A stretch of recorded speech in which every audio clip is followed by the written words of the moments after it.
সারা বছর হুঁশ থাকে না, সারা বছর উপেক্ষিত। ক্যালেন্ডারের তারিখ হয়েই ঝুলতে থাকে অর্ধমৃত। কাউকে যদি প্রশ্ন করেন, বাংলাতে আজ তারিখ কত, দেখতে পাবেন সেই বেচারা কেমন করেন ইতস্তত।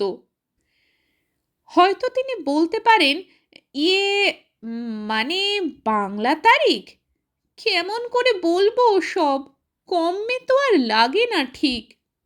তাও আমাদের পয়লা বৈশাখ, তাও আমাদের বর্ষবরণ, আসর সাজাই কাঁসর বাজাই, উদ্দীপনার নানান ধরন।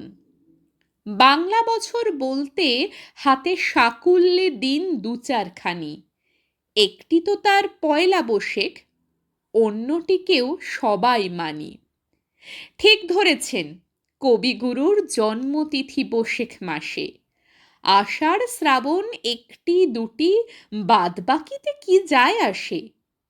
হয়তো পুজো পার্বণে বা বিয়ের তিথি খোঁজার বেলায় সবাই তখন পঞ্জি খোলে, সবাই বাংলা তারিখ মেলায়।